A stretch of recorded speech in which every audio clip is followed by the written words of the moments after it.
Today, I want to talk about something that can either move your life forward or seriously set you back if you're not careful, and that's big purchases. Because let's be honest, we've all been there. You see something online, a tool, an animal, equipment, a greenhouse, a homestead upgrade of some kind, and your brain immediately goes, I need that. And it feels justified in the moment because in your head, you're thinking that this is going to make your life so much easier. This is going to help my homestead. This is going to move me forward. But here's the problem. If you don't plan for big purchases the right way, you're going to end up stressed, trying to make payments fit your current budget, selling things later, trying to cover your bills. And honestly, sometimes you end up in a worse spot financially than you started out with before you bought whatever you're trying to get. And that's not why we chose this lifestyle. We chose this lifestyle because we wanted a simpler life, a more peaceful life, more control over time and money. And putting yourself in a tight financial spot, that's the opposite of what we've been trying to accomplish. So today, I want to walk you through how to think through a big purchase, how to decide if it actually makes sense for you right now, and how to save in a way that actually works with your lifestyle, even if you've never saved a dime in your life. So step one is understanding why you want it. So before you think about buying something big, you need to be asking yourself, why do you actually want this? What is it going to be accomplishing? And I want you to be really honest with yourself here because not all reasons are equal. Is it because it solves a real problem? It's going to save you time or effort? It's going to move you forward towards your goals? Or is it because it looks cute? Someone else has it. You've seen it online and now you feel like you're missing out. And listen, no judgment because we all get influenced. But if you don't slow down here, you're going to end up filling your homestead with things that don't actually serve your life and your goals. So step two is deciding if it fits into your goals because you do have a goal, right? Even if it's not wrote down somewhere, maybe your goal is growing more food, saving money long term, building systems that fit into your lifestyle, becoming more self-sufficient so you're not relying on the grocery store. So now ask yourself, whatever you're trying to purchase, is it actually going to get you towards your goal faster?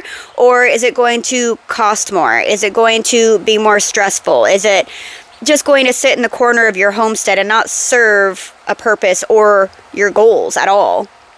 Because here's something people don't talk about enough. Sometimes the big dream purchase actually slows you down. Let's talk about some real life examples. A tractor.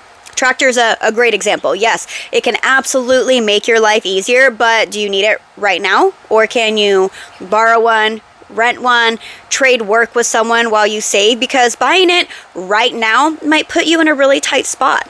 That tractor isn't going to be helping you long term. It's going to be stressing you out. Now, let's say something like a barn or a shed. That feels more urgent, right? It's not as expensive. But ask yourself this. You've been making it work this whole time with what you have, right? So can it wait 3 more months, 6 more months, so you can save accordingly, plan for it right, not rush into something you might regret later, because rushing is where mistakes happen. Another one is animals, and this is a big one because you see the cute chicks, the cute cows, the goats, the pigs, and you think, I'll figure it out later. But animals come with ongoing feed costs, vet costs, a time commitment. So again, ask yourself, does this actually fit into your goals in your system that you're trying to build right now? Or am I creating more chaos?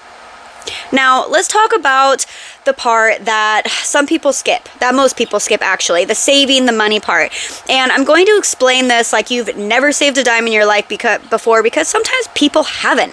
No overwhelm, no complicated systems, just real life methods. And the first one is a set it and forget it. Pick a small amount, $5, $10, and move it every single week. Actually, automate it if you can through your bank, through your paycheck.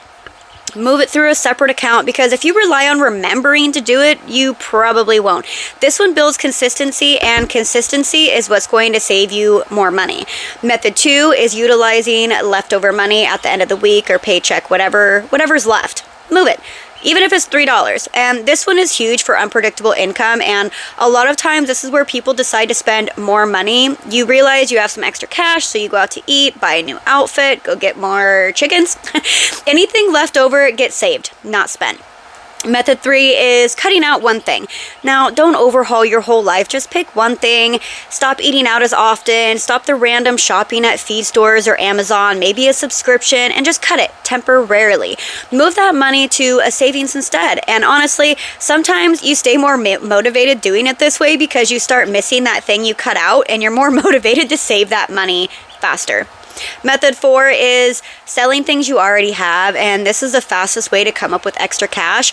Look around your property, storage, shop, random equipment, things collecting dust that you don't use, and sell it. And turn those things into cash that you can actually put towards something else that'll be useful for you. And if you're someone who struggles with keeping track of where your money is even going, that's where having some kind of budgeting system, something to write down can really help you. Even just tracking expenses, seeing where money is going, where it's being leaked, having a plan. And that's actually why I made my budget binder, because I needed something that worked for real life, not some rigid perfect system. And even if you're not interested in using mine, use a notebook, paper, a laptop, something on your phone, something super simple that you'll actually use. Having everything wrote down helps you keep track of where everything's going to get it out of your head and onto paper, and can help you kind of really see realistically where everything is going. Saving with a purpose is where everything changes, because you're not just saving money, you're saving for the specific thing that you wanted, which means you know what the cost is, you know what your timeline is, you know why it matters. And that clarity is going to prevent impulse spending, regret, financial stress. And I want to say something that's really important here. When you save for something and then buy it, it feels completely different, because there's no stress involved. There's no regret later. There's no, how am I going to pay for this? Instead, there's pride. There's gratitude, because you work so hard to save up all that money, compared to just impulse buying something or taking out a loan. Yeah, it's exciting in the moment. That rush is real, but later, that turns into stress, pressure, trying to figure out how to make the loan payments fit into your current budget and your life. And that feeling is not peace. And we chose this life for simplicity, for peace, for control. And yeah, sometimes that means buying things that we need, but it should never come at the cost of your stability. If this helped you think differently about spending and about saving, make sure you hit that subscribe button. And if you've got a big purchase that you're working towards, or something that you're thinking of buying, drop it in the comments, because I want to know what you're planning for. I'm also going to drop the link for my budgeting binder if anyone is interested, if you want to take control over your budget. And I'll also link my freebie hub, where I have tons of free printables ready for you just to snatch up. And if you're not subscribed, make sure you hit that big red button, and I will see you guys in the next one.